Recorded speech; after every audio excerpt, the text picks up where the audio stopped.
உடம்புல ஒரு துளி வெந்நீர் பட்டா கூட நாம் துடிச்சு போயிடுவோம். ஆனால் கொதிக்கிற கஞ்சி அள்ளி தலையில் கொட்டிக்கிட்டு அதில் கொஞ்சம் கூட முகம் மாறாமல் சிலிர்ப்போடு இருக்கக்கூடிய அந்த சாமியாடிகளை பார்த்தாலே நமக்கெல்லாம் புல்லரிச்சு போயிடுது. ராமாயணம் இந்த தேசத்தினுடைய பெரிய இதிகாசம். அந்த ராமாயணமும் இந்த கிராமாயணமும் சேரக்கூடிய அற்புதமான திருவிழா தான் இந்த சித்திரை மாத கள்ளவாண்டார் திருவிழா.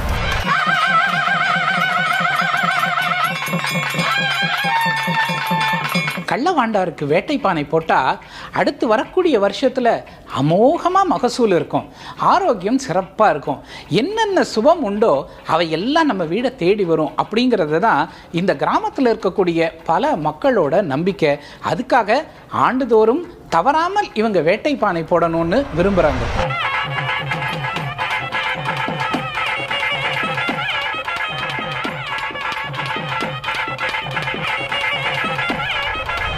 யார் இந்த கள்ளவாண்டார்? இவருக்கும் ராமாயண இதிகாசத்துக்கும் என்ன தொடர்பு? ராமாயண இதிகாசம் இங்கே இருக்கக்கூடிய தென் தமிழகத்தில் இருக்கக்கூடிய அந்த கிராமம் வரைக்கும் எப்படி ஊடுருவி இருக்கு? அதற்கும் இதற்குமான உறவு என்ன? இந்த கள்ளவாண்டாருங்கிறவரே யார் தான்? இதுக்கெல்லாம் பதிலை தெரிஞ்சுக்கணும்னா வாங்க வீடியோக்குள்ளே போவோம்.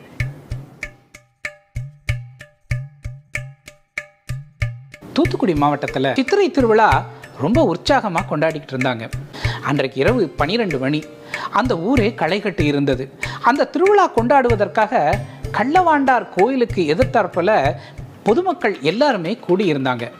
அங்கே உரிமை மேளமும் நையாண்டி மேளமும் அப்படியே உச்ச ஸ்தாயில ஒலிச்சுக்கிட்டு இருந்தது. அதை கேட்கும்போதே நமக்கு எல்லாமே ஒரு பரவச நிலை ஏற்பட்டது. அதே மாதிரி தான் அங்கே இருந்த பக்தர்களும் இருந்தாங்க. சிலருக்கு சாமி வந்து ஆடக்கூட தொடங்கிட்டாங்க.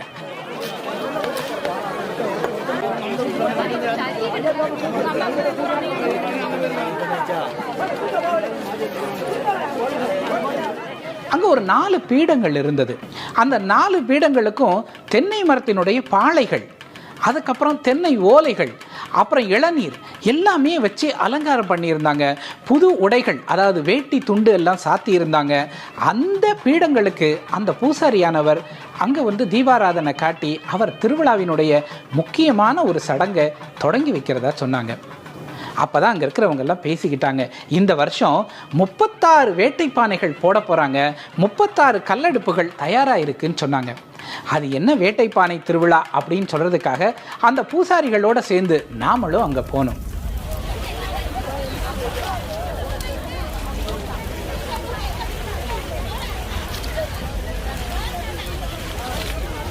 முப்பத்தாறு கல்லடுப்புகள் வச்சு ஓலைகள் எல்லாம் போட்டு எரித்து 36 அடுப்புகள்லையும் பானைகளில் கஞ்சி கொதிச்சுக்கிட்டு இருந்தது. சுற்றி இருந்த பகுதிகளெல்லாம் அந்த அடுப்பினுடைய வெப்பத்தினால நம்மால் அருகிலேயே போக முடியாத அளவுக்கு ஒரு வெப்பம் அங்கே எல்லாமே சூழ்ந்திருந்தது. அங்கே தான் 3 சாமியாடிகளும் போனாங்க.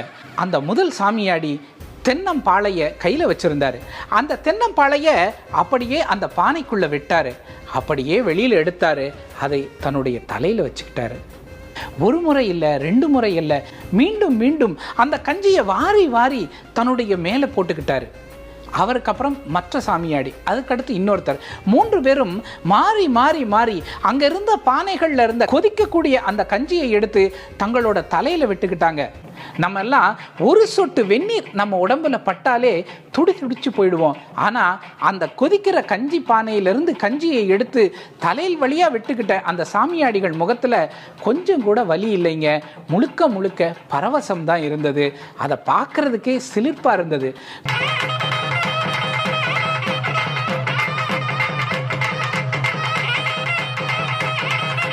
வேட்டைப்பானை திருவிழாங்கிறது கள்ளவாண்டாருக்கு செய்யப்படுகிற ஒரு முக்கியமான திருவிழான்னு சொல்கிறாங்க. யார் இந்த கள்ளவாண்டார் அப்படின்னு கேட்டால் அது ராமாயணம் வரைக்கும் போகுதுங்க.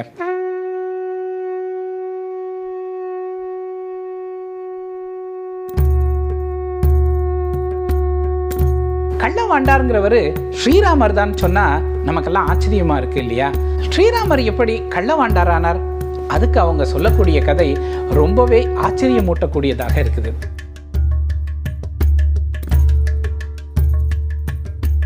ராமாயணத்தில் முக்கியமான விஷயம் வாலி வதம். அந்த வாலி வதம் சரியா தவறான்னு இன்னைக்கு வரைக்கும் விவாதங்கள் போய்கிட்டு இருக்கு. காரணம், ராமர் வாலியை வதம் பண்ணும்போது மறைந்திருந்து கொன்றார், அம்பு எய்தி கொன்றார் அப்படிங்கிறதா அதில் இருக்கக்கூடிய குற்றச்சாட்டு. போர் முறைப்படி நேருக்கு நேராக நின்று தானே போர் புரியணும். ஆனால் ராமர் மறைந்திருந்து கொன்றாரே, இது நியாயமா அப்படின்னு பல தரப்பிலையும் கேட்குறாங்க. அதற்கு சொல்லப்படுகிற பதில், வாலிக்கு ஒரு வரம் இருந்தது. யார் அவனுக்கு நேராக நின்று எதிராக நின்று யுத்தம் செய்கிறார்களோ அவர்களுடைய வலிமை முழுவதும் அவனுக்கு வந்துவிடும் அப்படிங்கிற ஒரு வரம் இருந்தது. அதனால்தான் வேற வழி இல்லாமல் ராமர் மறைந்திருந்து அம்பு எய்ய வேண்டியிருந்தது. சரி, அம்பு எய்துட்டாரு. வாலி ஒரே அம்பிலேயே விழுந்துட்டான். விழுந்த உடனேயே தெரிந்து விட்டது தான் ராமபானத்தால் தாக்கப்பட்டிருக்கிறோம்னு. உடனே என்ன பண்றான்? கூச்சலிடுறான், கள்ள ஆண்டவரே, கள்ள ராமரே, என்னை மறைந்திருந்து கொல்லலாமா அப்படின்னு கேட்குறான். எப்போ கள்ள ஆண்டவரேன்னு அவன் சொன்னானோ அதுதான் அவருக்கு அந்த பகுதிகளில் பேராயிருச்சு.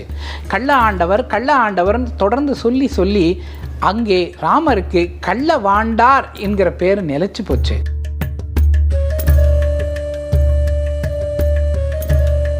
ராமர் என்னதான் காரணம் சொல்லி வாலியை தவறாக வதம் செய்தாலும் அது தப்பு தானே அப்படின்னு அவரே உணர்றாராம். அதற்கு தண்டனையாக தான் என்ன பண்றாரு? கொதிக்கிற கஞ்சியை தன் தலையிலே ஊற்றி கொள்ளுகிறார். அப்படிங்கிறது தான் இந்த மக்கள் அதற்கு சொல்லுகிற காரணம். இதுவரைக்கும் இத்தனை ஆண்டுகளும் அந்த வேட்டைப்பானை போடுற அந்த சாமியாடிகளுக்கு எந்த விதமான பெரிய காயங்களும் இதுவரை ஏற்பட்டதே இல்லைன்னு சொல்கிறாங்க. வேட்டைப்பானை போடுகிற பொழுது நிறைய பானைகளை வரிசையாக அடுக்கி வச்சிருக்கிறத பார்க்குறீங்க. அந்த பானைகள்லேருந்து ஏதோ ஒரு பானையில் இவங்க என்ன பண்ணுறாங்க, வழக்கமாக அந்த தென்னம்பாலை எடுத்து தான் தலையில் வச்சுக்கிறாங்க. ஆனால் ஏதோ ஒரு பானைக்குள்ளே கையை விட்டு கஞ்சியை அள்ளி தலையில் பூசிக்கிறாங்க. அந்த மாதிரி எந்த பானை, யார் வேண்டி வச்ச பானையில் அவங்க அப்படி செய்கிறாங்களோ அந்த பானைக்கு சொந்தக்காரருக்கு வரக்கூடிய வருடம் ரொம்ப வளமாக இருக்கும் அப்படிங்கிறது நம்பிக்கை. அப்படி அவர் செய்துட்டாருன்னு சொன்னால் அந்த வருஷம் அந்த பானைக்குரியவர் யாரோ அவருக்கு அமோகமான வாழ்க்கை காத்திருக்குன்னு அர்த்தம். யார் யாரெல்லாம் அங்கே வேண்டிக்கிட்டு வேட்டைப்பானை வைக்கிறாங்களோ அவங்க எல்லாருக்குமே வரக்கூடிய வருடம் ரொம்பவே நல்ல வருடமாக அமையும் அப்படிங்கிறது தான் இந்த பகுதி மக்களோட நம்பிக்கை. ராமாயண காப்பியம் தமிழகத்தின் பல இடங்களில் நடந்ததாக நம்பப்படுகிறது. தூத்துக்குடி மாவட்டத்திலையும் பல ஊர்கள் ராமாயண சம்பவங்கள் நடந்ததாக குறிப்பிடப்படுது. குறிப்பாக ஜடாயுத்துறை அப்படின்னு ஒரு ஊர் இருக்குது. அந்த இடத்துல தான் ஜடாயுவை ராவணன் கொன்னதாக சொல்லுறாங்க. குரங்கணி அப்படின்னு ஒரு ஊர் இருக்குது. அங்கே தான் அனுமன் தலைமையில் வானர சேனைகள் எல்லாம் அணிவகுத்து நின்றது. அதனால் அது குரங்கணின்னு சொல்கிறாங்க. அதே போல் வானர முட்டி அப்படின்னு ஒரு ஊர் கூட இருக்குதுங்க. அதாவது வானரங்கள் எல்லாம் அந்த ஊருக்குள்ள போய் முட்டி ராமேஸ்வரம் நோக்கி திரும்பி போனார்கள் அப்படிங்கிறதுனால அந்த ஊருக்கு பேர் வானரமுட்டி அப்படின்னு பேருன்னு சொல்கிறாங்க. இந்த மாதிரி பல சம்பவங்கள் தென் மாவட்டத்தில், குறிப்பாக தூத்துக்குடி மாவட்டத்தில் ராமாயணம் தொடர்பாக நடந்தது அப்படிங்கிறது இங்கே இருக்கிற பகுதிகளில் இருக்கக்கூடிய கோயில்கள்லையும் நாட்டுப்புற கதைகள்லையும் நிறைய சொல்லப்பட்டு இருக்குதுங்க.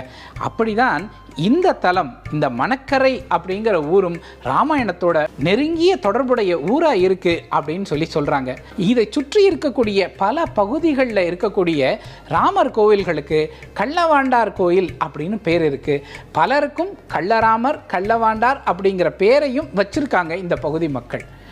அப்போ ஸ்ரீராமர் தான் கள்ளவாண்டார் அப்படிங்கிறது தான் இந்த பகுதி மக்களோட நம்பிக்கை. இந்த பகுதி மக்கள் இந்த இடத்துல ஒரு பெரிய கோவில் எழுப்பியிருக்காங்க. இங்கே பெரிய சிற்பங்களோ திருமேனிகளோ இல்லைங்க, 4 பீடங்கள் இருக்குது. அந்த 4 பீடங்களில் ஒரு பீடம் ராமர், மற்றொன்று கிருஷ்ணர், மற்றொன்று சிவன், இன்னொன்று அனுமன்.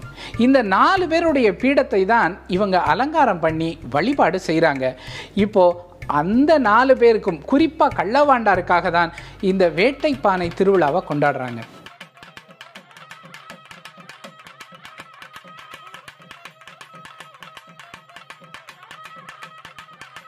கோவில்ல இருந்து 5 பானைகள் வைக்கிறாங்க. அதுக்கு பக்கத்திலேயே கிராமத்தை சேர்ந்தவர்கள் வேண்டிக் கொண்டவங்கலாம் வைக்கிறாங்க. ஒவ்வொரு வருஷமும் பானையினுடைய எண்ணிக்கை அதிகமாகிக்கிட்டே தான் போயிட்டுருக்கு. அதுதான் கள்ளவாண்டார் வேண்டிக்கிட்டவங்களுக்கு அருள் செய்கிறார் அப்படிங்கிறதுக்கு ஒரு பெரிய சாட்சியாக இருக்குது.